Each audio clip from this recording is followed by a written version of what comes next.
We will turn on or allow access to mics and cameras once we go into the Q&A. So sit tight for that. We'll begin in just one more minute as we have some participants just arriving in the lobby.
So welcome. We'll start in just one more minute as folks are still arriving. Thank you.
I did not get control. Hi, folks. Welcome. Again, my name is Peggy O'Neill Vivanco. I am the Vermont Clean Cities coordinator. I am working with my colleagues Jessica Wilcox and Sarah Mills-Knapp. Jessica's from Granite State and Sarah is from Maine Clean Communities. So as I mentioned, for those who are just jumping on, this meeting is being recorded and you are right now in the listen only mode. We will allow access for the Q&A section, but we'll start with an overview of Clean Cities as something that we are required to do as Clean Cities coordinators. So thank you so much for your time. Thank you for participating here. This is the first in a series of webinars. We titled this Avoiding Pitfalls, Planning, Strategies, and Solutions. As we look at medium and heavy duty electric vehicles and technologies, Maine, New Hampshire, and Vermont are really interested in testing this type of technology, especially as we get into the heavier duty vehicles in our climate and our terrain. So we will be asking for your feedback on some future webinars. We have some ideas, so stay tuned. Towards the end of this webinar, we'll ask for ask a poll for your feedback on that. This webinar is also part of a bigger project that we will want to get some demos on the ground. So we'll hear from some fleets who have implemented EV technology here. But I think what's really important is actually getting some vehicles from our stakeholder vendors to establish the in-person demonstration events to really test the efficacy of medium and heavy duty vehicles specifically in the northern tier of New England. We have climate and topography that is unique up here, and testing those duty cycles will be important. So we'll plan on hosting some of those demonstration events in fall and late winter. These would be across the 3 states. Anyone is allowed to participate. We will be collecting data on those, and we'll share that information. But our idea by having the 3 states involved is that we have a little bit more kind of influence and power getting some of our partners to be able to allow maybe longer term demos. So next slide. So as I mentioned, I'm working with Vermont, with New Hampshire and Maine. We are each of us is a Clean Cities coordinator in our state. Can you go to the next slide? So we have folks from each of our states, stakeholders here. And any questions about your state issues, you can reach out to Jessica for Granite State or Sarah for Maine Clean Communities. Seem to be stuck right now on the slide. You're not? Okay, thank you. There we go. And then next one.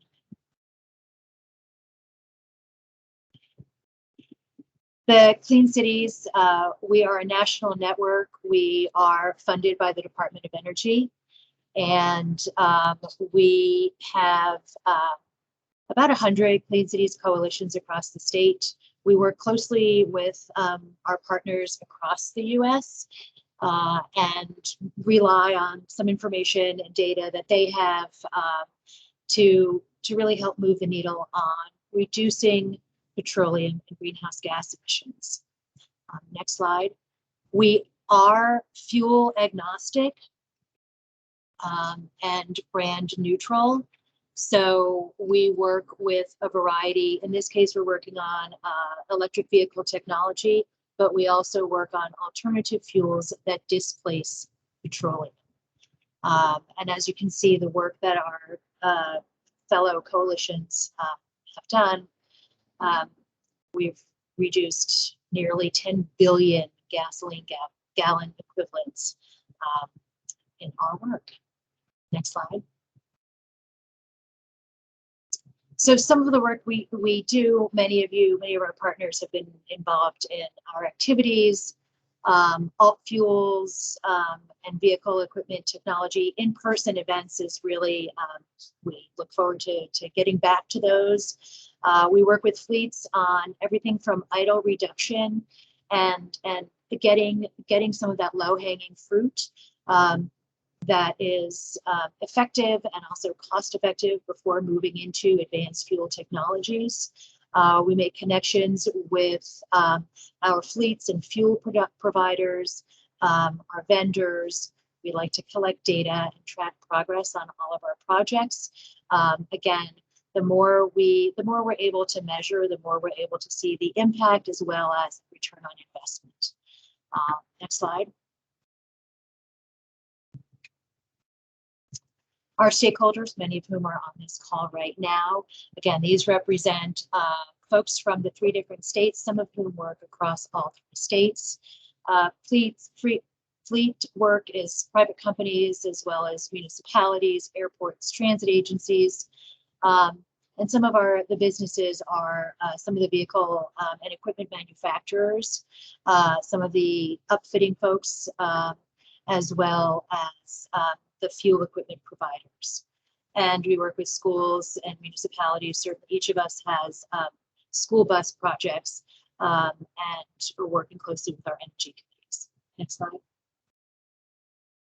So here in Vermont, we have been working on the state level on the Vermont Global Warming Solutions Act of 2020. As a result of that, there's an established Vermont Climate Council, and these are the goals for this Climate Council. The Climate Council and their subgroups are actively meeting to reduce greenhouse gas emissions from 2005 levels by 2025. These are some ambitious goals, and fleet electrification is one of the menu of options that we need to consider.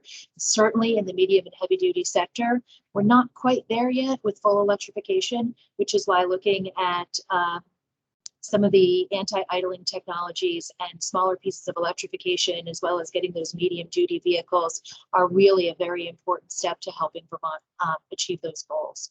We have electric school and transit bus pilots that were funded by the VW settlement. Right now we have 2 electric buses that are actually in operation, Green Mountain Transit. 4 other buses are ordered across the transit agencies, and then we have 13 that are grant funded and soon to be ordered. So we're really moving the needle on those buses, and I think looking at that technology, it's then figuring out how we can apply that to some other heavy duty vehicles. And then just a nod to the city of Burlington, which has a net zero energy plan, and one of our partners, Lee Perry, will be speaking about Burlington's move towards electric vehicles.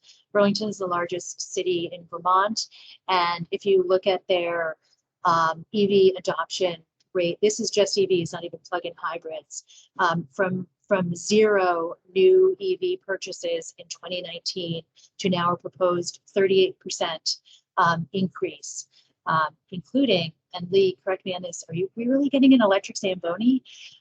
So just thinking about some of those heavy duty vehicles, like you don't have to worry about your electric Zamboni, dying on the road because it's on an ice rink. So how to try out some of these electric technologies in duty cycles that fit where the battery technology will take us. So with that, I'm going to pass this over to Jessica from New Hampshire so she can speak about her state's electrification efforts. Thank you. Thanks so much, Peggy, and hi everybody. Welcome to this webinar. So I'm the coordinator for the Granite State Clean Cities Coalition, which is here in New Hampshire. We cover the entire state. And in terms of electrification, we have a couple of policies that really kind of support our lead by example effort here. I work for a state agency. Our coalition is housed at New Hampshire Department of Environmental Services. And so we're really doing our part to try to, lead by example to other state agencies. We've procured a couple of plug-in hybrid electric vehicles, and we're excited about the potential in this medium and heavy duty sector. So we have our Executive Order 2016-13, or 2016-03, I should say, which is basically calling for clean vehicle technology at the state level and procuring electric vehicles and plug-in hybrid electric vehicles in the state fleet, as well as installing electric vehicle charging infrastructure for state agencies. So we have that here at our DES in Concord. We have House Bill 1245, which includes strategic electrification. So once again, this supporting policy behind electrifying the state fleet, and also for municipalities that extends not just at the state level, but down to local government as well. And a nod to our Nashua transit systems in Nashua, New Hampshire. In 2019, they procured 2 hybrid electric transit buses that are equipped with BAE Systems, which is a company that has a presence here in New Hampshire, with their hybrid drive electric propulsion system. It's a mouthful, but really neat to see those at the transit agency and on the roads. And then, some exciting news in terms of utility dockets. Our utilities are governed by a Public Utilities Commission. We have one that is a cooperative that does not, need to be governed by the PUC, but the ones that have submitted dockets to prepare our grid for transportation electrification. So we're seeing now dockets for time of use rates, for demand charge alternatives, and for make ready programs. So exciting things coming down the pike for New Hampshire. And now I'll pass it over to Sarah. Thanks, Jessica. So next slide, please. There we go. So I am Sarah Mills-Knapp. I'm the Maine Clean Communities coordinator. We are housed within the Greater Portland Council of Governments, and I'm also the sustainability manager there. In our state, the state government's really been leading on on this effort for electrification. The Maine Climate Action Plan that was brought out in 2020 really focused on scaling up electric vehicles. We have a really ambitious light duty electric vehicle targets. And then they're looking at exploring, medium and heavy duty electrification as well. They're in the process of creating a clean transportation roadmap that will more clearly identify policies and programs that will support this scale up. So we're really excited. And I think in the next year or so, we're going to see a lot of movement in this area. The state's also been leading on a biodiesel medium and heavy duty pilot, just to sort of look at that bridge fuel and think about how, as we move towards electrification, how we can reduce emissions quickly in this medium and heavy duty area. The state's also working with GPCOG and Maine Clean Communities on a statewide transit electrification plan. We have a couple electric transit buses coming to the Portland region. And we really, as a state, I think it makes a lot of sense to be as strategic as possible and looking across the whole state to look at a transit electrification and look at what types of charging make sense, what infrastructure is there, what we can take advantage of. So, we're really approaching this from a statewide effort and trying to be as practical in planning for this as possible and as early as possible. Casco Bay Lines are really excited that we're getting a hybrid propulsion ferry, and Aaron Smith is here today from CMP to talk about a pilot they're looking at for a battery pilot they're looking at to help with reducing demand charges for the ferry line. So we're really excited about that in terms of in the medium and heavy duty sphere. There is an all-electric school bus coming to Mount Desert Island around Bar Harbor. So we have, many kind of smaller pilots happening that we're hoping are really going to scale up in the next few years that we're quite excited about. So next slide. There we go. So I'm just going to dive in a little bit to the kind of what the market looks like right now. I know we've heard a lot, especially at the Super Bowl last year, and all the various commitments that are coming out from manufacturers to go to all electric. So the GM came out and made a commitment to 30 new EV models by 2025, and then all electric in the United States by 2035. Ford has not quite made a very specific commitment, at least within the United States, but they are looking at having all European models electric by 2030. And I think, obviously with the F-150 coming out and all the excitement around that, I think we'll see a lot of movement there. With Volvo Group, others, there's just been, I think manufacturers are really starting to move quicker potentially than some policy in this area. So it's really exciting to see what types of vehicles are going to be coming forward. And in the next slide, we'll take a look at some that are already here today. So this is looking across all the classes of heavy duty, from 2 all the way through 8, and what's available today. There's actually, as we've been working on this collaborative effort, we've been talking to a lot of vendors, and there are, electric transit vans and shuttles already on the roads in lots of different cities, at airports and many different applications. Especially sort of fixed routes, smaller or shorter routes, it's really useful. So those electric transit vans and shuttles are available. There obviously are school buses available, and as you look up even further to the bigger Class 8, they're already working on electric trash trucks, which I believe EcoMaine has one, and I believe in Vermont as well, Casella may be getting one as well. So there's definitely, all the way up to the sort of largest class, there's already things available that are being, on the road today and being proven technologies. And then there's a lot more coming down the pike. And we're going to have, in this series of webinar, we're going to have some vendors come and present, hopefully in future webinars, and really dig deep into what's available now, what can fleets expect in the next 5 to 10 years, so you can really start thinking about planning for that and creating investment plans to look at what might be available in a few years. Okay, next slide. So we have 2 poll questions for everybody just to get started. I think, Jessica, are you gonna post them here? Yes, the poll questions will be coming up in just a second. Okay, awesome. So I believe the first question is around sort of what challenges, what are sort of the biggest challenges or obstacles to pursuing electric vehicles and equipment in your fleet? So let's see. Here we go. Just the gerbils are working slowly. Here. Slowly. There we go. It should be coming. See something popping up.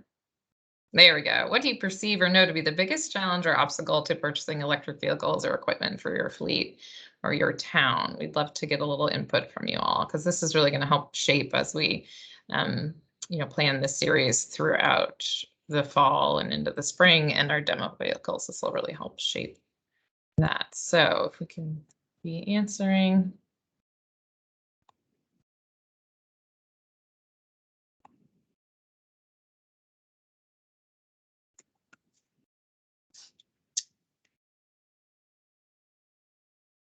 I don't know if everybody can see the results coming in, but it looks like price is taking over, and actually doubt in the vehicle's capabilities, the technologies. And I think that is definitely resonates with a lot of people, just to sort of lack of clarity on how well these are going to meet the needs of the various uses. And I think that can be really scary, especially when the price tag is so big.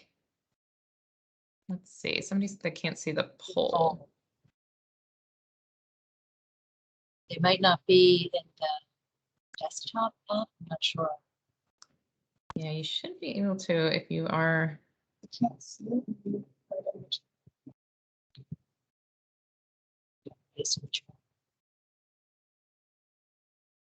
can see it in the chat too, actually, which I didn't realize. Yeah, it's in the chat, so also check that out.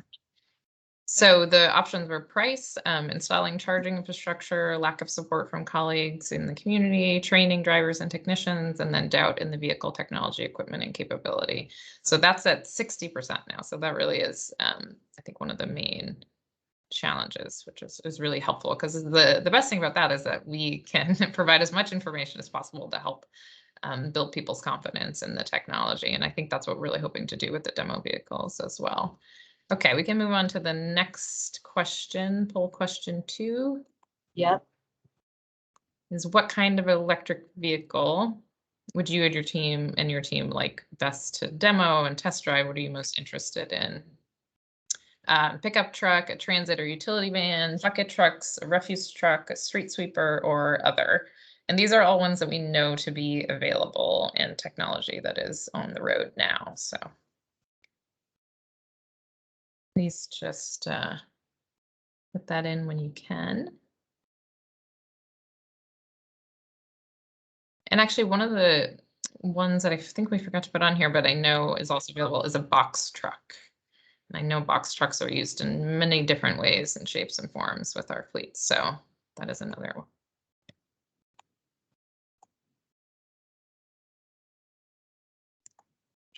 Yes, and as a reminder, we know there are other options that folks may want to see, so please write that in the chat. Exactly. Yeah.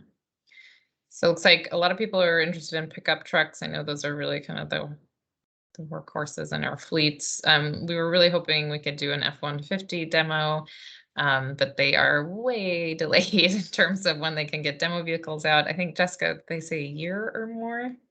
Yeah, so we're looking at maybe a year out from being able to demo an F-150, unfortunately.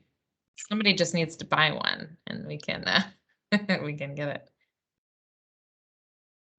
Okay, great. Lots of good suggestions here.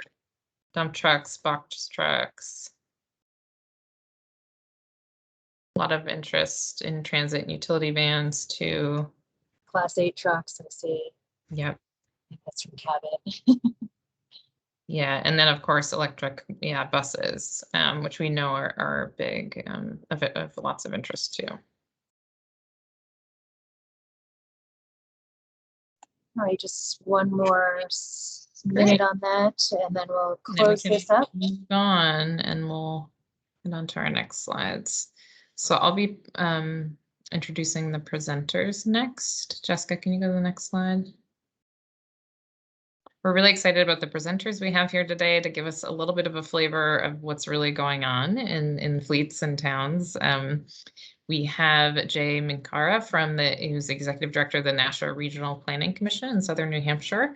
Then we have the City of Burlington. We have Lee Perry, who's the Director of Maintenance for the City of Burlington, to talk about their fleet purchasing policy. And then we have Aaron Smith from Central Maine Power, who's going to be discussing the pilot proposal for battery storage in Maine. So Jay, would you like to kick us off?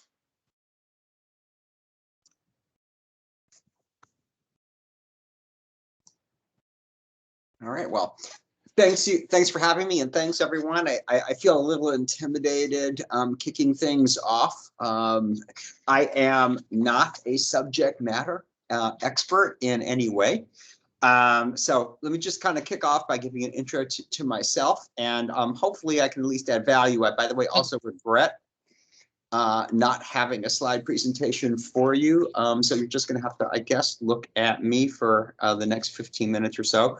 But just introduce myself. So as mentioned, I'm Executive Director of the Nashua Regional Planning Commission. I am a planner, and I am also a non-practicing attorney. So when I say I don't have any subject matter expertise, that's really, really true. And frankly, for what I do, that's true for a lot of things, because as a planner, we don't necessarily have to know about all the things that we're planning. The Nashua Regional Planning Commission, of course, is a regional planning commission. We're one of 9 in New Hampshire. Our region, for those who don't know, is centered around the city of Nashua, second largest city in New Hampshire, with a population of about 90,000 people. Right on, I'd say, south central New Hampshire, right on the Massachusetts line. Overall, our region has about 220,000 people. This initiative is our electric school bus initiative, is what we've dubbed it. Really came to us from one of our more impassioned commissioners, Rauch, who lives in one of our communities, Hollis. Hollis has really been, in many ways, at the forefront of sustainability in our region. They have a very active energy committee. They have really worked to, in particular, to advocate for solar in the schools, and as well as other municipal facilities. They've also taken a lead in adopting a solar ordinance locally. They were one of the first communities to do that. So there's been a lot of interest around this in that community. VNU in particular has been passionate about this issue. So in part, I think the segue to looking at the electrification of our school bus fleet really came from the experience of working with schools in adopting primarily rooftop solar. So VNU provided a presentation to our commission last December, really in the hopes of kind of galvanizing greater interest among leadership in our communities around this issue. And just some of the highlights of really what popped out, things that most of us, certainly me, was not aware of. So there are about 480,000 school buses operating across the country now. That's about 8 times the number of transit buses that are serving our community. So that's a huge number of vehicles nationwide, and about 94% of those vehicles are running on diesel. So obviously, there's a real opportunity here, perhaps, to address not just our long-term goals on fossil fuel reduction, but public health as well. Diesel is a known carcinogen, and when you think about that, we're moving over half of our school children in vehicles that are basically spewing diesel in our communities. And there's particularly a disproportionate impact on low-income communities and communities of color. Which is perhaps not surprising. So that's kind of the overall arching goal. VNU in particular did a fair amount of research as to what the alternatives are. We looked at a couple of pilot programs. I don't know if we'll hear anything about those today or not, but Beverly, Mass in particular, where they have 2 vehicles that they've secured for through a variety of sources, grant funding, et cetera, as well as Montgomery County in Maryland. And there were some other examples, California, elsewhere, that we looked at. The goal that we were really looking at is conversion of our region's fleet to primarily solar powered electrical vehicles. So really the goal is the entire fleet. Obviously, we realize that it's going to take a while to get there. The advantage, obviously, is in helping our communities. I should say, many of our communities, including the city of Nashua, have set goals. Their carbon reduction goals. So obviously, this is a significant way of helping our communities meet those goals. And just from kind of the literature review and looking around, we also anticipated lower maintenance costs overall.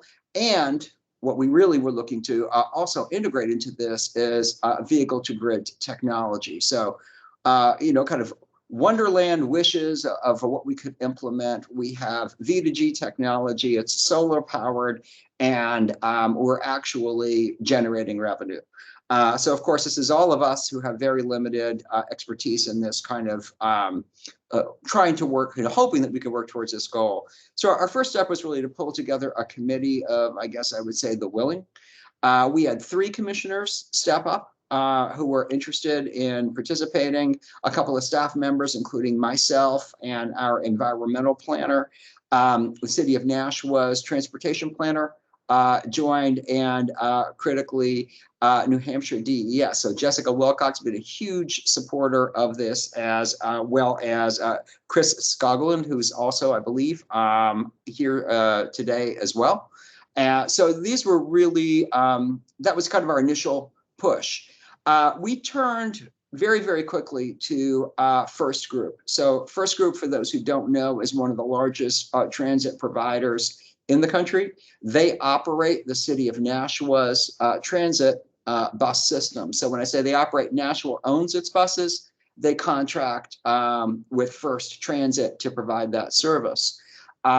First Transit also provides the bus service for the city of Nashua, for one of our largest communities, Hudson, and another community, Litchfield. So they also dominate the school bus fleet for our region. They're operating, so in the case of the school buses, First Student owns the buses and operates the service. So clearly there's a huge opportunity there. There's an opportunity there for scale. So they're operating about 115 buses in our region. I could say in terms of opportunity, all of those buses are stored and dispatched from one location. In terms of a point that I made earlier, that one location happens to be a former industrial site in really the heart of the city of Nashua, in a dense urban area, which also happens to be among the highest concentrations of poverty, not only in Nashua, but in the state. So when I just think about that, and I think about those 115 diesel buses being dispatched every day through a dense urban neighborhood, obviously from my perspective, that's a problem that we also want to solve. We pulled together our first meeting in March. We actually had a really great participation from First Student. It was really important for us to understand from a technical perspective what they were looking at, and what they're looking at nationally, what their goals are, but also what are some of the challenges that we're facing. Very quickly, I think most of us, maybe with the exception of Chris and Jessica, realize very quickly what we don't know. We don't operate buses. So the challenges became evident really pretty quickly. And we've since then had a couple more meetings over the spring and into the early summer. Each time our group has grown, so that's great to see. We now have the city's energy director is a part of our group as well. We've added another commissioner, and very critically, and through Jessica's contacts, we've also brought in a couple of folks from our electrical utility, Eversource, and that has been hugely helpful also, because in looking at the challenges that we're facing, they're really obviously they're multiple. But first of all, cost. Based on the vehicles that we believe we can transition to, we believe we can transition away from our largest school buses to a more, I guess I would say, mid-level model. So that's key. So we're looking at roughly about a gap of $100,000 per vehicle between the cost of a diesel vehicle and electric. From what we understand, we know that it's a changing dynamic, but from what I understand at this point, there are only about 400 or so electrical school buses that are operating nationally. So, you know, obviously we've got a cost gap that we need to address and figure out how to fund that. V2G technology, this is something that we were, you know, had a lot of hope around, but, you know, really not sure from what we're understanding and what we're learning that the technology is really there. What is the ROI on purchasing these vehicles? If we're just looking at this from a financial point of view, we understand that there are costs in operations and maintenance of the vehicles. Are the costs that they experience in California really a reliable indicator of what we could see in New England with our winters? You know, that's still a question mark we need to address. And also vehicle life. When we're looking at that $100,000 disparity, we're looking at that over the vehicle life span, you know, of these buses. Kind of once again, is that vehicle lifespan as long in New England as it may be in some of the other parts of the country? These are areas that we know that we have to continue to study. What's the phasing? We have a vehicle fleet of 115 vehicles. Some of those are relatively new. Pretty realistically, we are not going to be replacing those vehicles. And certainly we're not going to be replacing 115 vehicles at one time. I don't think you could order 115 electric school buses at this point at one time. So what's the phasing of that? I think that's probably most ambitiously 5 years. And secondly, what would be the demand on our infrastructure? Can our electrical infrastructure support the conversion of the fleet at that location, you know, to electric vehicles, at least without some significant modification? So we don't know the answers to all of these questions. Critically, we've gone through a process that's gotten us to, I think, understand what the questions are that we need to be addressing. Ultimately, at this point, our goal is to develop a pilot program that of a scale that's realistic, that we can fund. I will say in terms of opportunities, I think, and most of us probably appreciate, there are some real opportunities for significant funding coming down the road. And I think being at a point where we actually have a project that we could realistically seek funding for, not just a goal, but truly understanding what are the costs that not just for the vehicle replacements, but for the infrastructure, and how many vehicles is that realistically that we could talk about. So that's really our goal is let's get a pilot project sufficiently defined that we can go to funding in the near future to help us get to that goal of obviously converting the vehicle fleet. And I'm focusing on the first student vehicle fleet, those 115 vehicles. One, because again, that's the largest single provider. But if we can pull off a you know, viable pilot project in this region that really shows the potential for the future, obviously our goal is to bring on board the rest of the school districts in this region as well. We do think that the city of Nashua is, you know, behind us.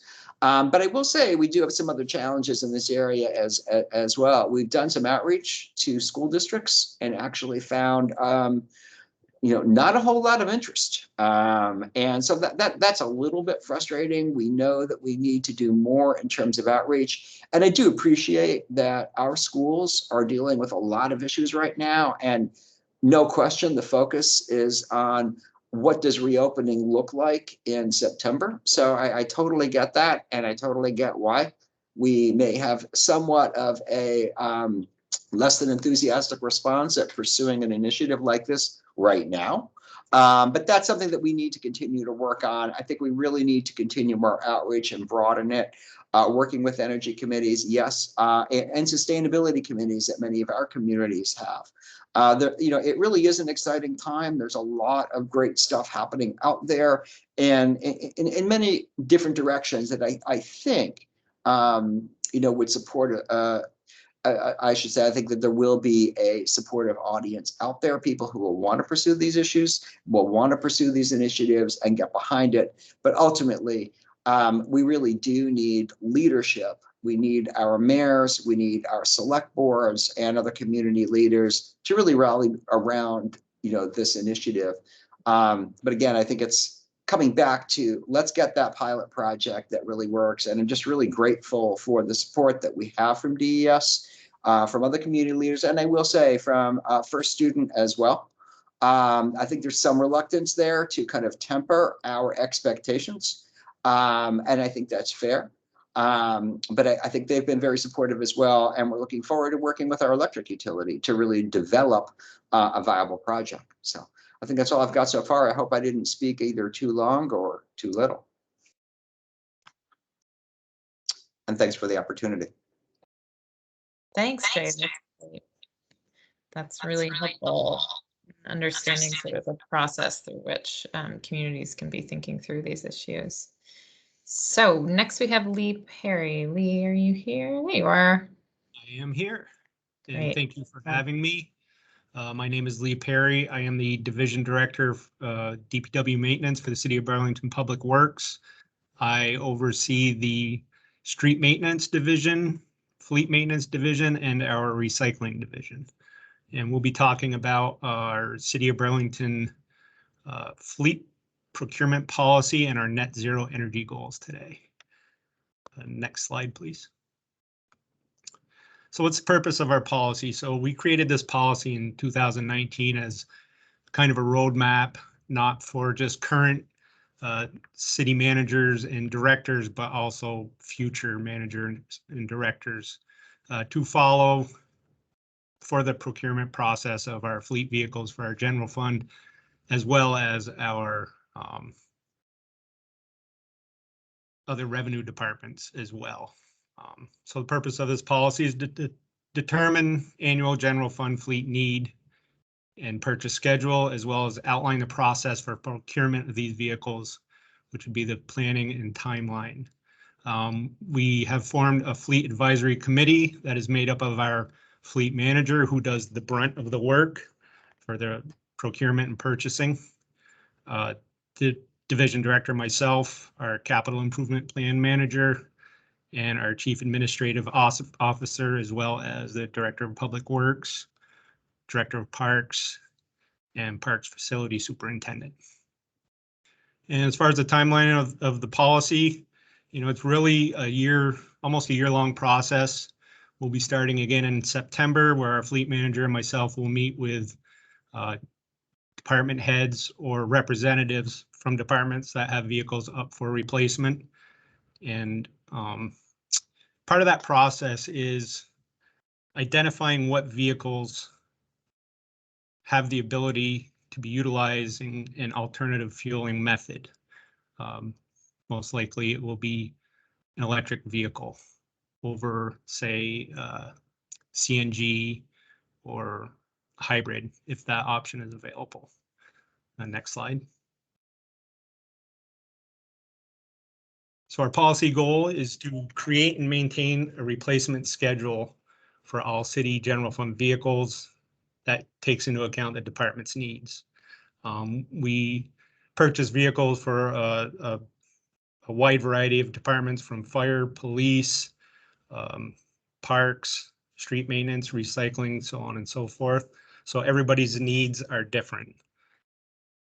We take into account vehicles' useful life. We don't want to keep vehicles past their usefulness. Decreases value. It doesn't help on the trade-in end. And we also want to balance the cost of repair and maintenance to the cost of replacement. That kind of goes along with vehicle useful life. We don't want to keep something too long to where we're dumping a lot of money into it, when the more viable option is probably just to replace it. Analyze available funding sources and the ability to pay for these vehicles. That's done by our capital improvement plan manager and our CAO for the city of Burlington. Includes the city's sustainability goals and commitment to reduce carbon emissions. So that's good. Goes along with our net zero energy goals, which is to reduce and eventually eliminate fossil fuel use from heating and ground transportation sectors within the city of Burlington. Next slide, please. So what has the city done so far for its commitment to reduce carbon emissions? So since this policy was put in place in FY19, the following electric vehicles and hybrids have been added to either the city's general fund fleet or both the general fund and revenue department's fleets. Next slide. So this chart touches on the previous numbers that Peggy had put on her initial slide that kind of outlines what the city has done since 2019. And as you can see, we had kind of a slow start as far as electric vehicles. We've replaced 5 hybrid vehicles, and right up through to 22, which was proposed but now has been approved by our city council. So all the numbers you see up there, we will be purchasing this year as far as our hybrid and electric vehicles. The city's fleet consists of 271 powered vehicles. We do have, trailers and other types of equipment that aren't powered. So we just based it off of what we had for powered vehicles. And as you can see, of those 271 powered vehicles, 4.4% are hybrid and 3.3% are electric. And, going forward into fiscal year 23, we hope to continue this trend by adding more electric vehicles to our fleet. And that's all dependent on what vehicles are replaced in that fiscal year by these departments. So not every year will we have the option to add, say, an electric admin car, or we added a electric forklift one year over in our fleet maintenance. As Peggy said, we are adding an electric Zamboni to the parks fleet, as well as a couple cars this year. But we do have a lot of options that come up as far as heavy equipment, backhoes, dump trucks, sidewalk tractors, refuse trucks, our recycling trucks. And in the poll question, that was one of my answers is, I wasn't sure that the technology is really there yet as far as when you get to those bigger equipments. I do know that there is a fully electric backhoe that Case makes, but will it stand up to our climate? Will it, stand up to the demanding run times, especially if you're on an emergency water break or sewer break, and you need that redundancy. So those are some of the complications that, I foresee in some years is really continuing this trend is what's available to be replaced. Next slide, please. So what have we learned so far? Our infrastructure to accommodate charging system locations may need facility upgrades, and that was touched on in the prior presentation. What we're finding out is some of these locations that we are installing the charging systems, the facility electric system needs to be upgraded because it doesn't have enough capacity to accommodate the chargers. So when that is something that we have factored in to our purchase price, and keep in the back of our minds when we're making these lists out that this is a cost that needs to be factored in. It really can't be overlooked. And that goes along with you're changing the culture of the fleet. People are used to getting into something, starting it up, pushing the gas and going. They're going to have to remember to plug these in, charge them so that they're available when needed. And you really need to boost the confidence in the employees that these are viable options and really change that culture.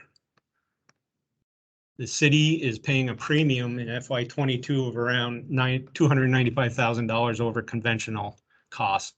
And the committee feels justified in paying that.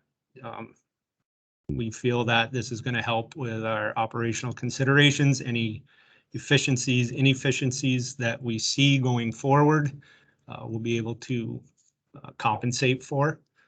Part of that is we are planning on purchasing 2 of the new electric F-150s, and we are paying a 49% greater premium over what it would cost to buy a conventional pickup truck. But that goes along with the operational considerations, because I feel, these electric options moving forward will really benefit our teams here. One of the F-150s is actually replacing an F-250 gas pickup truck. And we plan on using it in our streets program. So it'll be really helpful to see how this performs on job sites throughout an 8-hour day, 9-hour day, and see how it performs. And then, as I said, some of the equipment does not have viable options in EV hybrid replacement this time, such as their sidewalk tractors and plow trucks, which do get the greater amount of use throughout, say, winters. We use our dump trucks during summertime for construction season. So it would be nice to see something come along that could really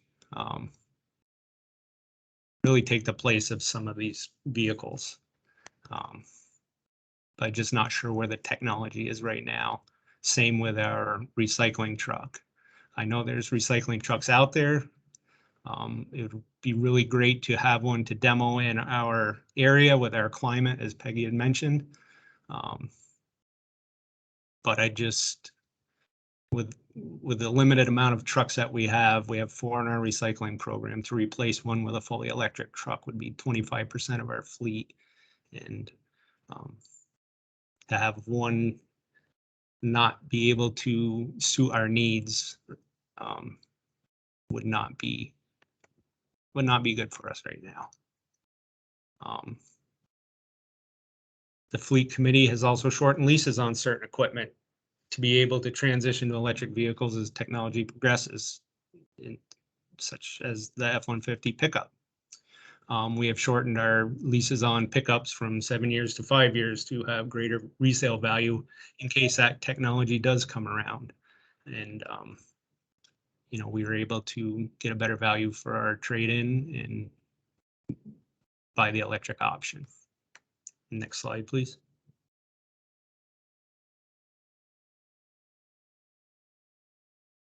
Next slide, please. And there's a picture of our electric forklift. And that will do it for my presentation. Great, thanks, Lee. That's really helpful to hear about some of the approaches that you're using in this kind of interim period where the technology is speeding up, but maybe not quite there yet. Yeah, it's very difficult, and like I said, and depending on the equipment being replaced in that fiscal year, it's really based off of that. Mm-hmm. Great. So next we have Aaron Smith from Central Maine Power. Aaron. Thanks. Can you hear me okay? Yes. Yep. Hear you great. Take it away. All right. Thank you. There's a slide in here specifically on the Casco Bay ferry project that you mentioned. And if you'd like, we can start with that. But the original slide deck has just an overview on the existing programs, kind of where we're going, and then I get to that. So why don't we just start with this agenda slide here? Yeah, and that's great. Perfect.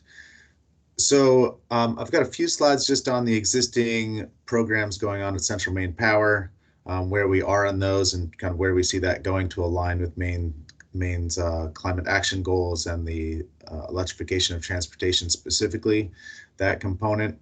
And then I'll also at the end talk more about the fleet advisory services that we have in other states, in Connecticut, New York, that we're going to be kind of expanding throughout New England and to Central Maine Power as well. So if you just want to go to the next slide, I'll cover the first part.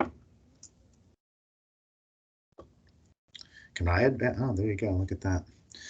So as many of you know, we did file for a more ambitious number of plugs, but the regulators approved just 60 level 2 chargers. It's a 2-year program that started kind of October of last year. It was oversubscribed very quickly. So we had over 62 applicants for what equates to about 15 locations, because there was a minimum of 4 plugs per location. So an interesting thing about that too is about half of those applicants were public entities or municipalities who had received rebates for the purchase of vehicles. And that was really the tipping point of needing the charging infrastructure to support those vehicles. So there were some delays in getting those vehicles in, but as soon as they were planned and the procurement was approved, there was a lot of interest in providing public access, as well as some work fleet applications. Concurrently to that project, to the level 2 chargers, we also are running a pilot for DC fast chargers, which essentially provides a hedge against peak demand charges. So it reduces some of the risk for people that host or invest in these DC fast chargers that you would be hit with a very expensive peak demand charge, and not have to pass that cost on to customers. So we have the regulatory body approved only new sites be included in that. So since that was approved, we only have three participants so far. Two are taking the credit. One is taking a wait and see approach. But to date, it's saved over 40% of those transmission distribution peak demand charges for those customers. So that's a credit that I apply to people's bills kind of on a rolling going forward basis. This does tie into kind of the medium heavy duty as well that we're talking about, because we're going to look at expanding that rate as well. So we're asking that we can expand this to arrays and to larger workplace and fleet locations as well. It's just a good way to kind of make sure you're not surprised with high operating costs if you put this infrastructure in. Would you mind going to the next slide?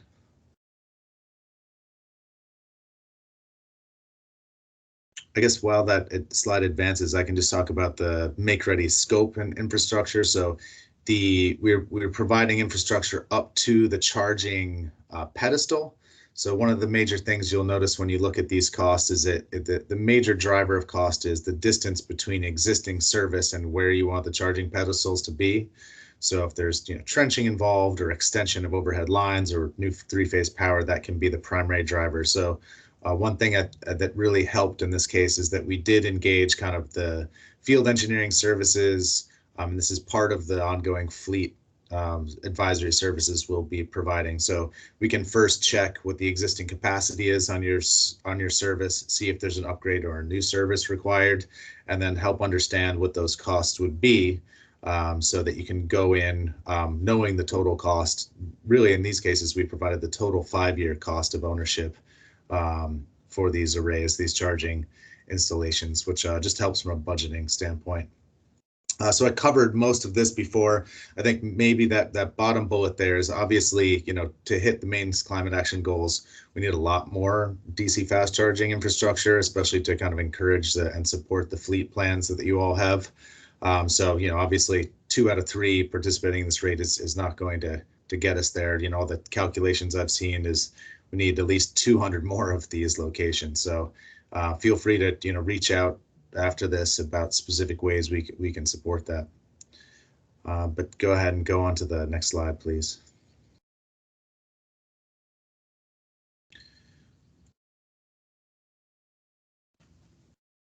I don't know if it's just my latency or if the slide's not advancing. Did anyone else see the next one? Hi, Aaron. This is Peggy. Yeah. It's advancing on mine, but I want to make sure. Yeah, this is Sarah's. It is Okay. on mine too, but it looks like on some people's it is Some not. people it's not. Okay, it's just a little bit of a delay. There it is. Are you getting it? I see it. Where? Yeah, I got it. Thanks. Sorry. It's this long distance from Vermont to Maine. Sorry. Yeah, I know. Maybe I should be coupling some broadband with the DC fast chargers. So the installation costs we saw here is pretty interesting. So, you know, across the Avangrid opcos in other states, we saw a range of like, you know, 30 to 50,000 per plug for fast charging infrastructure.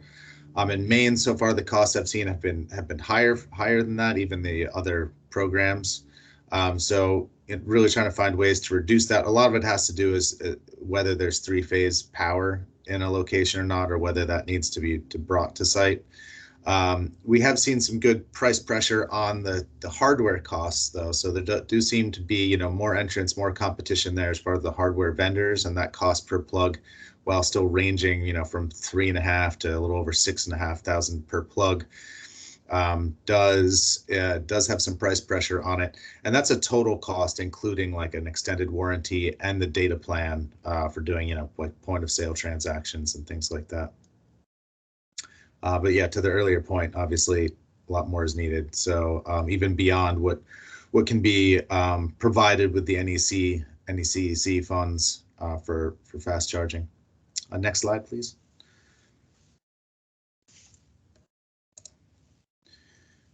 Actually, you know what? I have my own slide deck open, so I can just go with it. There we go. So this is just about more of our plans going forward to kind of support that. So Connecticut just recently approved an expanded Make Ready program, as well as New York. So we're trying to take a lot of the best practices learned from that program.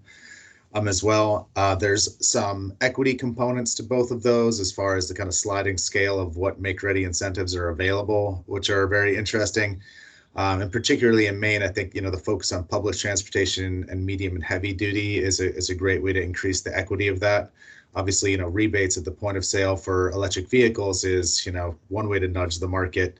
But, you know, that means you have to have the capital to be able to afford the vehicle in the first place. So I liked the earlier comment too about looking at kind of anti-idling technology, those, you know, electric transportation refrigeration units, other ways to reduce diesel emissions. So be great to collaborate and kind of define some projects along that side of the work as well. And there'll be a big component of kind of rate design going forward as well. So making sure we can get price signals out to customers, try to, you know, shift loads, kind of reduce the overall cost of the transmission distribution to everyone by, you know, those that can schedule their charging to do it at the lowest cost time. Next slide, please. Promise I'm getting to the Casco Bay Ferry Line one, I think, next. So one of those innovation projects that we're working on now, we are kind of in front of the regulatory bodies now discussing this, how we can support this hybrid electric ferry that Sarah mentioned before. So, you know, one of the concerns of the Casco Bay Ferry Lines in this project was that while to the earlier point, it does reduce, you know, maintenance costs and diesel emissions, certainly there was a risk of increasing the operating costs just from peak demand charges. So the ferry during the summer months, you know, needs to charge 17 times every time it kind of comes in to reload passengers, offload, reload passengers.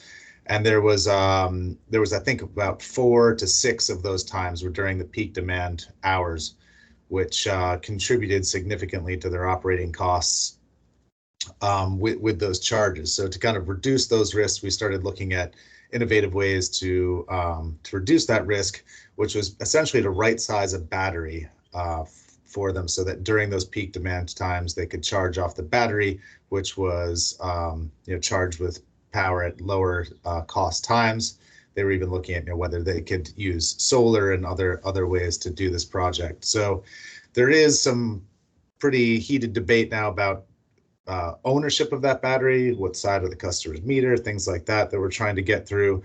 But it certainly is great to be able to work with Casco Bay Ferry Lines early on in this project enough where we can look at the load curve, what the anticipated load of these ferries are, and really plan in advance a way to reduce those costs as opposed to them being kind of surprised by it afterwards. So we encourage, you know, anyone that has projects like this to bring them to us early and often so we can help everyone understand really the most cost-effective way to, you know, balance these loads, avoid expensive, you know, upgrades as well, and really support electrification, particularly for these, large heavy duty projects. I know we have, I did have a colleague of mine, Jim Mader from the Non-Wires Alternatives group on here as well as Jason. I'm not sure if they're still on, but I'm happy to take some questions on this project now or at the end. Do you want me to take questions at the end, Sarah, or we can pause here as well? Yeah, I think we are going to do questions at the end. Let me see, Jessica Wilcox was going to hop into just a few things about funding real quick, and then we can move on to questions because I know it looks like there's a lot. Yeah, I can provide one thing on that. So part of the project we filed was to try to find third-party funding to reduce for at least half of this project, so that we weren't trying to, it wasn't a burdening, Maine ratepayers with that cost. I did apply to a number of federal, the challenge with this is that they're unique and innovative, so that it's not like within the scope of some of the like ERIE funding or the DOE funding that we looked at. So while everyone was interested, I mean, we had comments like, you need 20 of these projects and we need it to be 20 million, not a million, in order to make it interesting, all the way from that size of response down to it's not quite a good fit for DC fast charging because it's more of an energy storage solution. There's certainly some third parties that are interested in. We've collaborated with like NL, which is one of the providers of the level 2 chargers and the fast chargers, who could potentially own the battery and keep it on their books as well, and maybe try to get some other revenue streams from participating in ISO New England demand response events, or even finding nearby customers who could use the battery when the ferry wasn't using it, right? Maybe some of those refrigeration units we were talking about, or other customers down in the commercial area. So, look at the ecosystem when you're exploring projects like this, because other revenue streams and kind of sweating the asset is essential to make it work. Batteries are still expensive, so it's just something to consider. Great, thank you. That's really helpful. I mean, it's a complex challenges, and I think we'll see a lot more of this as other heavy duty pilots kind of start to roll out. So it's really good. I think the point of talking early and often to your utilities is really important. So Jessica, do you want to hop in on the funding front? Yes, thank you very much, Sarah. Or Aaron, did you have more slides, or are you good?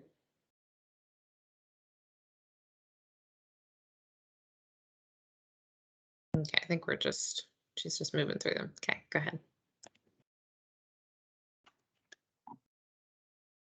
Great, and actually we're going to transition here to Q&A. I think we'll hold the funding slides and the resource slides till the end, so we can get to some good conversation here. You attendees, you will have the option to unmute. We just ask that you would maybe raise your hand so that we can call on folks, so that there isn't overlapping conversations. But there's been a lot of great questions and comments in the chat, so feel free to keep that going as well. I'll start with, there's a question here for Lee regarding your project, Lee. Question from Jeff Martin: are you installing level 2 chargers or DC fast charging? As of right now, we're doing level 2. What do you need to do? It depends in the future, what's available. I can't hear you. Can you hear me? Yes, we can hear you. Okay, I thought someone said they couldn't hear me. So yeah, where was I? Okay, so yeah, going forward, we hope to have talks with our police department, as the technology comes around to pursuit rated vehicles.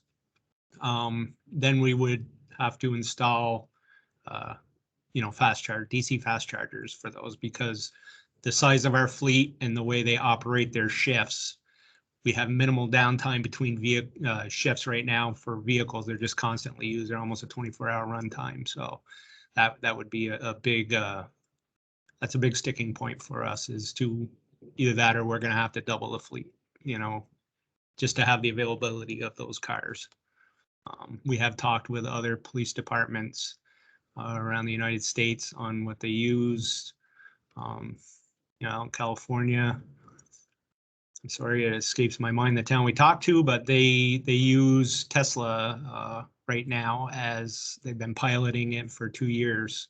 But they had to make some significant upgrades to the body type, because they're, a thin metal bodied car. So to use as a pursuit rated vehicle and to respond to, any type of, possible shooting scenarios, you really need to upfit that car. So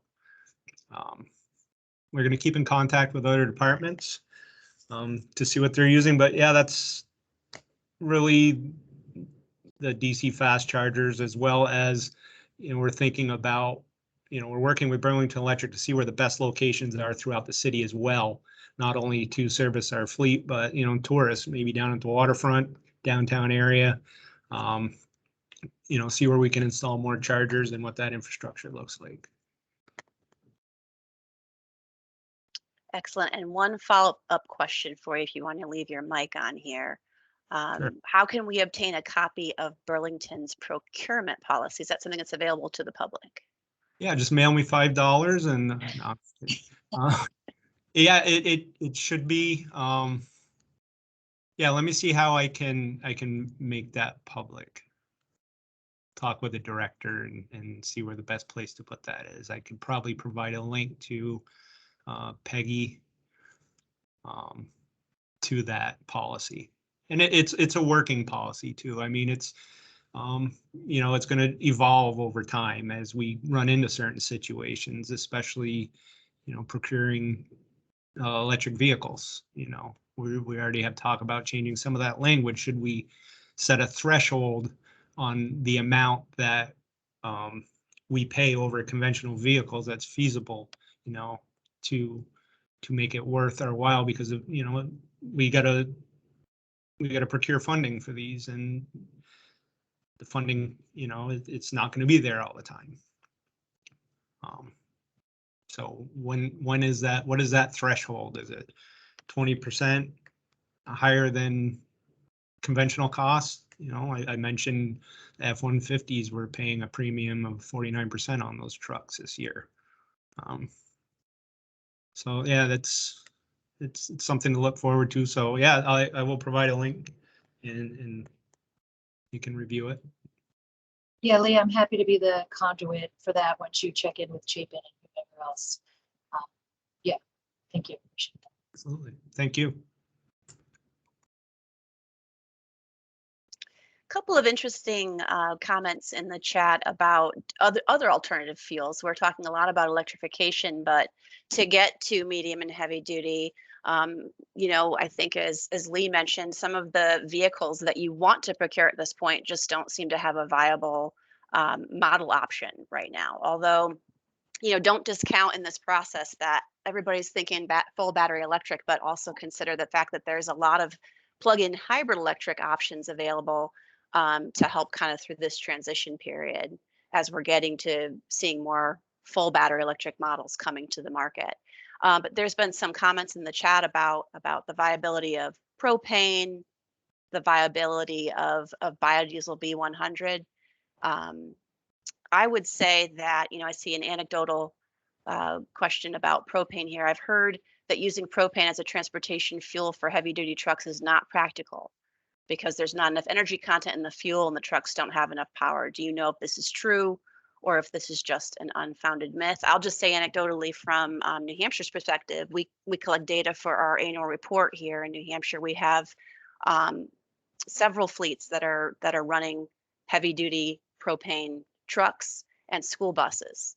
And that's due to the fact that it does have pretty high energy content and it works well in certain applications. So I would say, it depends on what model, maybe an application that you're looking at.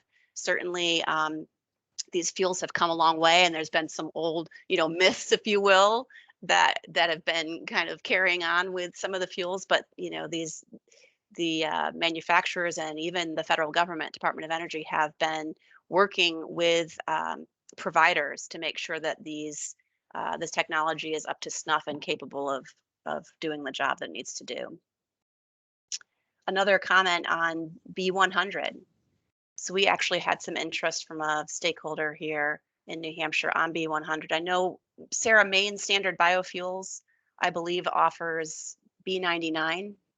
Yes, yep. Maine Standard Biofuels are running their own trucks on B100. The state's doing a pilot that is, I think, just B20 right now, but they're looking to increase that amount. So, yeah, Maine Standard Biofuel is already running their trucks on B100. Great, so that is available, and that's certainly another viable. It's a drop-in fuel, to some degree. I think the one thing you need to be mindful of with B100 is the manufacturer's warranties. If you still have a vehicle that's under warranty, you want to make sure that that is, not going to impact that warranty coverage. Yeah, and actually, just to plug, you can also use biodiesel for heating fuel. I switched to biodiesel. I still have yet to. I moved into an old home recently and haven't yet upgraded to heat pumps, but have biodiesel as a heating fuel. So that's also a sort of easy drop in. It makes a small impact, at least, on reduction of emissions. So Jessica, can I jump in with a question here that came up, just to kind of move it back a little bit to electric. So this is for Lee or Jay, maybe. Aaron, what maintenance savings have you realized with EV implementation? Do you have enough information from the vehicles that you have that you can say there's some appreciable maintenance savings? This is Lee. So as of right now with our EVs, we really don't have enough data on that information, because there really is not a lot of maintenance on these. It's brakes, it's tires. We haven't had any problems, any major issues or anything like that. Yeah, I mean, I'll have to get with Dave Hammond, our fleet manager, to get some better answers from him, and I can get back to you with some data. I know our system we're transitioning to a new system, asset management system, so we should be able to track our data a little bit better than the way it is now. But like I said, it's been since 2000. Well, FY20 is when we got our first, electric vehicle. So we got to get a couple more years, I think, under our belts and some better tracking methods. Right. No, I realize that. I'm excited about the new asset management tracking that Burlington is getting. Another question, and maybe anyone can jump in on this, any of the presenters, is Lee, you alluded to this about changing the culture. You clearly have support for EV procurement and investment. How have you worked with your staff and technicians to get them on board with EVs, plug-in hybrids, with technical training and as well as driver training? You're kind of in the middle balancing these. What strategies would you give advice to for others who are trying to implement electric vehicles? You really need to have the vendors have a demonstration where they can actually bring the product to your teams, and it's more than a 1 hour, 2 hour demonstration. Ideally, it would be a day, 2 days. On the lawnmowers, that was our first real big step with changing the culture. Because these guys are go go go. They have a lot of parks to mow, waterfront. And if the machine's not going to live up to their expectations, you're not going to change that culture. So to be able to demo these machines and have the actual operators, not the fleet manager, not myself, but the actual people that are going to be using these on a day-to-day basis, try them out, ask the manufacturers, pertinent questions. And I feel for any piece of equipment that you're going to buy, whether it's a car, a mower, anything, that you really need to put it through its paces.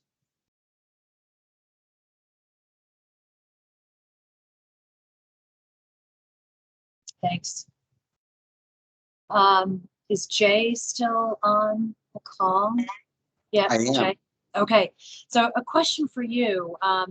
You know, in thinking about developing your working group, how do you determine who should participate and who was going to host the group? I mean, really, kind of what is the secret sauce in getting this kind of working group together to effectively move forward some of these policies? So out of the gate, you know, we elected to facilitate the group. I think we were in a good position because we're a regional organization, and this is a broader initiative, and we've got good relationships with, you know, leadership in our communities. It made sense for us to do that, and just practically, we also had the capacity to do it, just in terms of being able to manage what have up to date been just Zoom meetings. So that was really pretty easy. And initially it was really, first of all, who are the willing? So who have enough interest to participate? It's critical that we have that passionate core, those who really are committed to moving this idea, because if you don't have, you know, that passion, it really just can't take off. So that's the key piece. And then bringing in other people who have that technical expertise was really, really critical. So the folks from DES were critical because they've got a much greater understanding on the technical side, but also on the regulatory side, which is really important to understand. From the city of Nashua, and particularly the transportation planner, because she has, you know, real understanding and experience on the operational side and what the city has experienced in their fleet. So that was huge. And of course, the provider.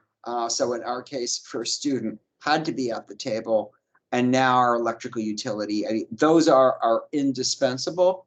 However, we need to broaden participation now to include more people who are really in a leadership position to make a difference. So that's kind of that's our next step. You know, the technical people, I think we have them at the table, and that's awesome.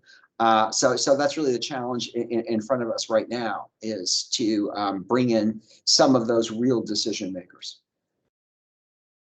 Jay, a quick follow-up question to you as well.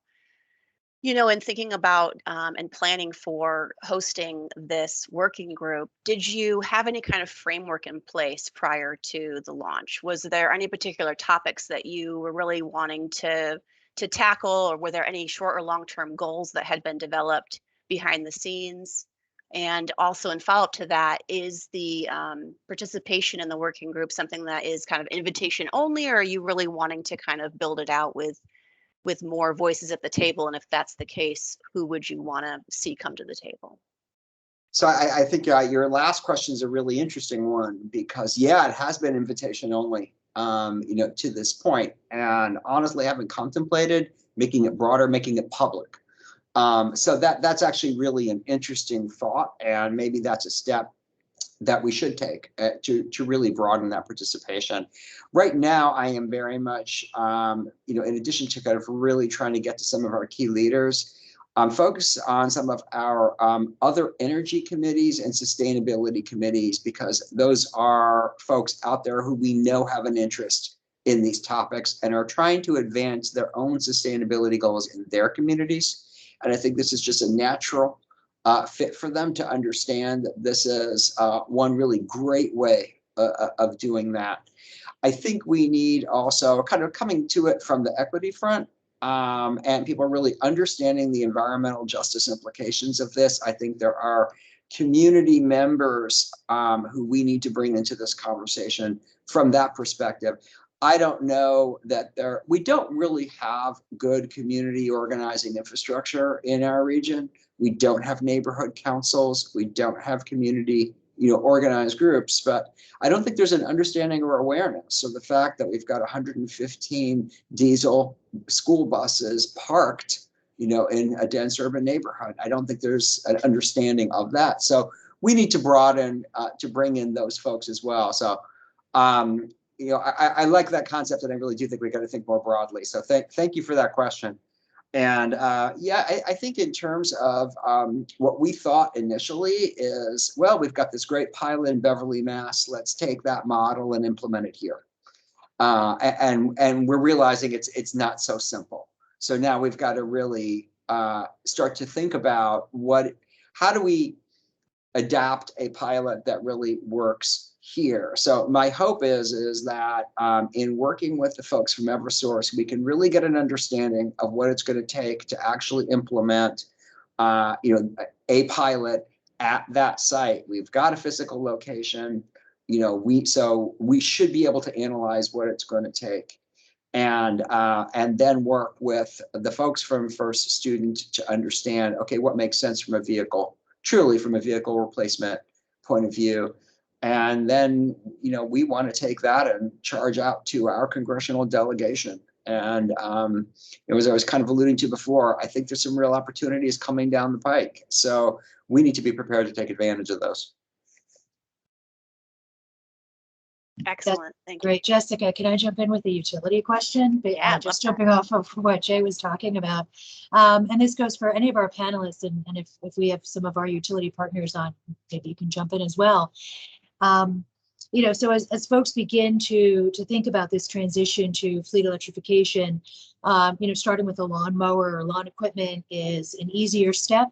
And then as we look into some of the bigger vehicles and the demand charges, and that question of when do you start talking to the utility? Early, before you even think about the vehicle, or do you start looking at the vehicle and the duty cycle? So, and I know there's not one clear answer, but maybe if folks, some of the presenters can just talk, what are the processes they started with and looking at, okay, we need the fuel source, which is the utility, and we need the vehicle. Which comes first? I can take a try at that. So it was interesting in both cases. We've had 3 different school districts, and then the Casco Bay Ferry Lines, and even some larger kind of commercial developers engage us. Sometimes it came through the key account management team. Other times it came through the senator. Like, I think, kind of trying to formalize that communication standpoint would be, or process would be great, and getting more information out to people earlier. But what was particularly interesting about it, so for the school districts, they involved us in a few of the calls with the vendors when they're presenting the technologies and what the demand would be. So understanding things like you need a dedicated 100 amp, circuit for each bus, which is much more than a, passenger vehicle, things like that. So you get the specs on the vehicle that you're getting. We got the same information from the engineers behind the Casco Bay Ferry Lines as far as what that demand load cycle was supposed to look like. And then we could use our resources within the non-wireless alternatives group and some of the distribution planning engineers we have to come up with, okay, what will that impact be on the grid? What upgrades will be required? And then the cost kind of came into place. So I think as soon as you're starting to look at the vehicle technology and the specs of that, is a good time to, okay, here, present those options, discuss which options there, because there may be cost differences for those vehicles, but the lowest cost vehicle might not be the lowest cost one to operate, depending on what infrastructure is needed to support it. So I'd say before you pick the vehicle is a good time to bring that to the utility and start discussing what it's going to cost to operate it. Yeah, in the city of Burlington, we work very close with our utility department, Burlington Electric, as Peggy had mentioned in one of the chats, with rebates for mowers. They also offer rebates for vehicles. But when we're establishing our scheduled replacement list, we actually meet with Burlington Electric, go over the list of vehicles, our options, and see what recommendations they have. Maybe they know of different vehicles. Actually, that's how we added the Zamboni to the list this year, by meeting with Burlington Electric.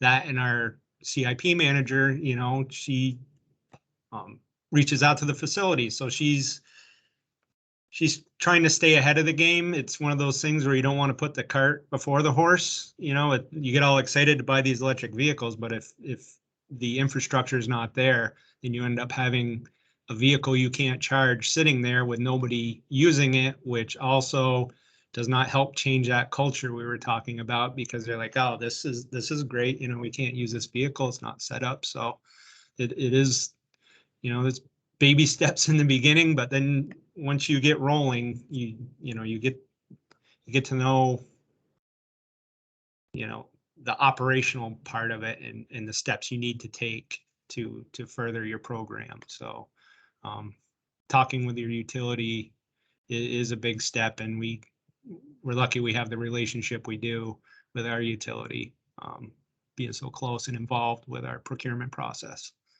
It's very helpful. There's been a lot of discussion around different funding opportunities, what we envisioned coming down the pike. I noticed one comment and question in the chat, and Peggy, maybe this is something I'll punt to you. In Vermont, municipalities are not eligible for state EV incentives. Can you explain why? Is there a way to change that? Any thoughts on that, Peggy? That's a great question, and it's a state issue. Right now, the vehicle incentives, I don't know if anyone from Drive Electric, if Dave Roberts is on this call, but the state incentives go towards residents, like a residential use, light duty vehicles.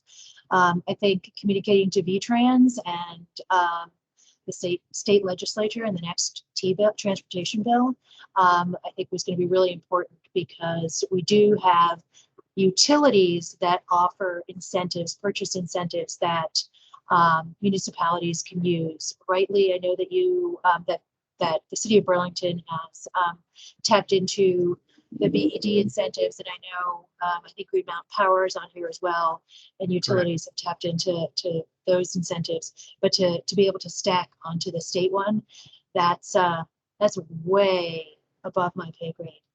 But I do think the more our chorus can come together to highlight really the need in moving the needle and being able to make these vehicles affordable for municipalities, and then actually we have the opportunity to really highlight some of these vehicles as they're moving out on the roads, and our residents are saying like, oh, we have an electric law enforcement vehicle, and oh, the city of Colchester is using an electric whatever vehicle.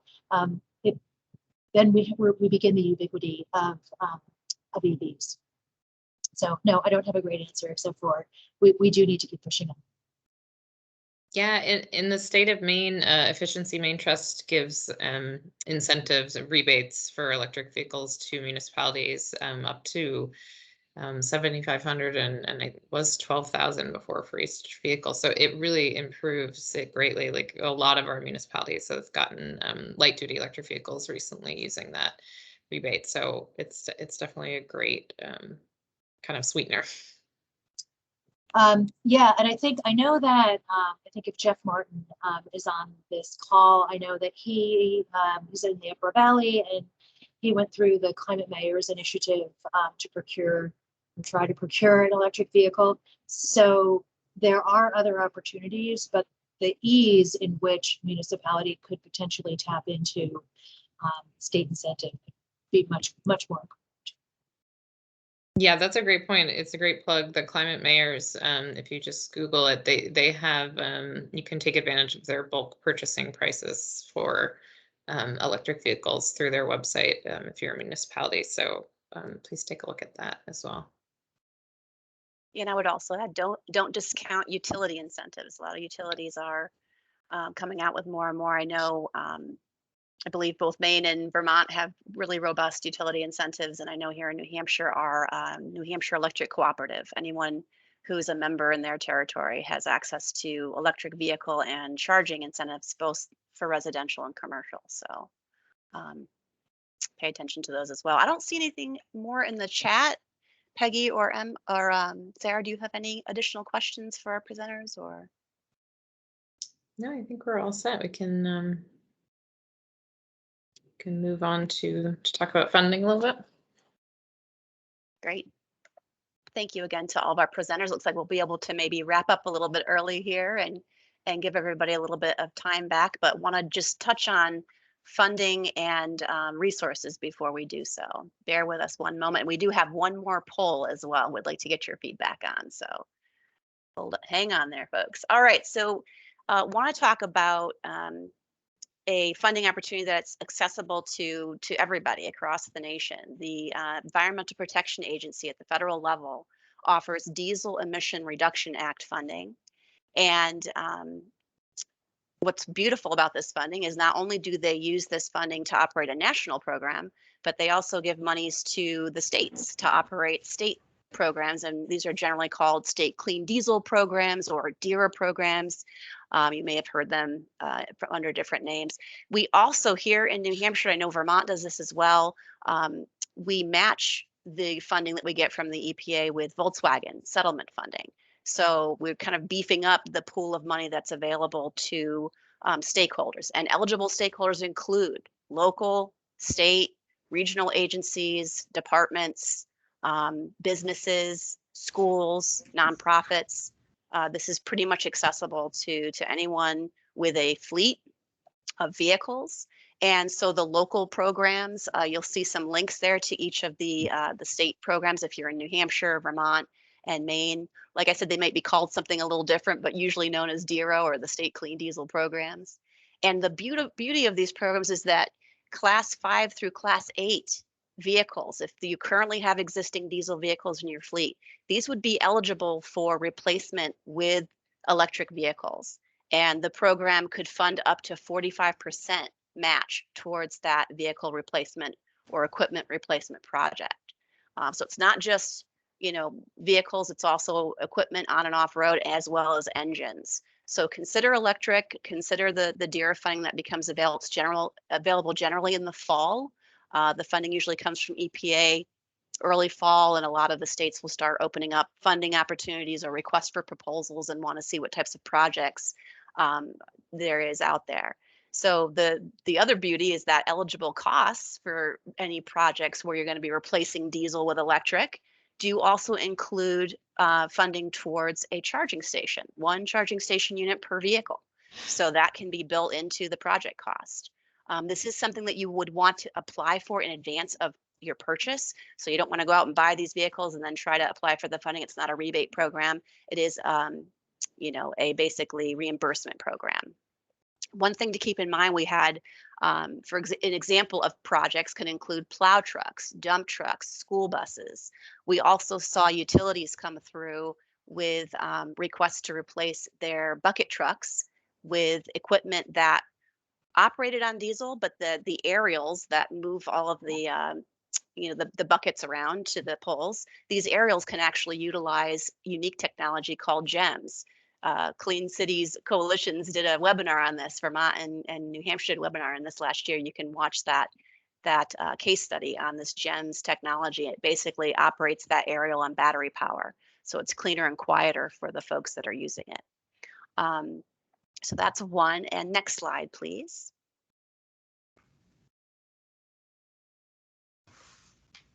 The other beauty about Clean Cities is that we're supported by the U.S. Department of Energy. We have access to all of these great resources. We have what we call the Alternative Fuels Data Center, which is a great one-stop shop, if you will, for information. You're going to see laws and incentives tab, which basically lists federal and state incentives and policies around all alternative fuels, including electric. We have a case studies tab where you can search for different state case studies on different topics. We have a vehicle search tool, which is really handy because you can look at, and I think there's in this photo, you see the snapshot of different body type, different applications here. If you want to see what's available for electric or natural gas in the refuse arena or the utility truck arena, you can go and search for that information. It lists models available and providers information as well. And we have a beautiful tool called A-Fleet where you can calculate cost of ownership, emissions benefits, and data points like that. So check out the Alternative Fuel Data Center. We've got some links on that page. Next slide, please. And finally, if you're in the midst of a project, there is technical assistance available. Certainly, you know, Clean Cities coalitions, we have access to so many great stakeholders. So if we as the coordinators can't answer your question, we likely know someone who can. And on top of that, we have access through DOE to the technical response service. We can ask any kinds of technical questions of them. They provide information. And if you're in the midst of a project and you find that you're running into a real technical issue with just the nuts and bolts of that project, we have a group called Tiger Teams that we can actually call on to potentially come out and assist you with that project when you're in the depths of it. So don't feel that you're alone in this. There are solutions, there are great resources, and we're happy to connect you with those. So to keep us in mind. And I think, you know, the biggest takeaway to all of this is whether or not the funding is available today, whether or not, you know, it's something that you can access, the important and key thing to take away from this is the planning. I think, Jay, you said it best, is that you want to get that project in place. So start pulling together the right people to the table. You know, we've got the resources to support you in that. We can help you wade through them all. I know sometimes having information can be a little overwhelming, but we're happy to help connect you with the right information to help you make your project successful. So I would say lay the groundwork now so that you're ready when that funding becomes available, or you might find that you actually have the means to move that project forward right now. So we wish you the best with that. And I think we have one more poll slide here that's going to be loading. Go ahead with that, Jessica.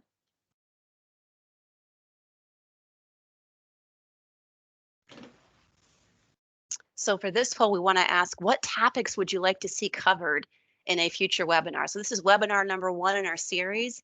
We're looking forward to bringing many more to you. We know we've kind of seeded the idea that we're going to bring an expo to you, so stay tuned for more on what really is out there. I know everybody wants to kind of know what models and vendors and providers are offering solutions for your fleets. So we're happy to continue to work with you all on that.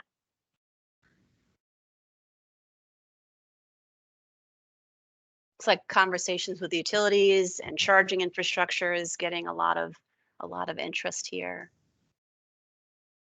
Funding and financing, definitely.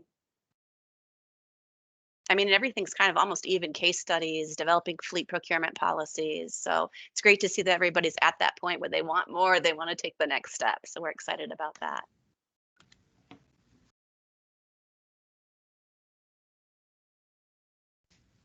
Another minute for the poll. Anybody else want to jump in there? We're certainly going to utilize this information as we continue to develop future webinars, and we'll keep you all in the loop on that as we move forward. I think we can go ahead and, it looks like we've got about 20 responses. I'm sure we can go ahead and close this poll and move to the last slide. So once again, we just want to thank everybody for your time, for your attendance today. Thank you to our fabulous presenters for sharing your experiences as you're going through the process and leading the charge. And certainly reach out to all of us if you'd like to connect with your local Clean Cities Coalition. Peggy O'Neill-Vivanco in Vermont, Jessica Wilcox, that's me here in the Granite State, New Hampshire, and Sarah in Maine. We also want to thank our behind the scenes folks, Emma and Jessica P., who have been helping us with the technology and pulling all this together. It certainly takes a team to move a project forward, and that's our takeaway as well today. We look forward to working with you all going forward. That's all I've got. Sarah or Peggy, any last words? No, that's it. Thank you so much all for being here. Yeah, thanks to our great presenters and participants. Thanks. We give you back, 15 minutes of your day. Yeah. Enjoy your lunch. Thanks. Thanks. Thanks, everybody. Thanks for having me. Bye, everybody. Thanks, you. Lee.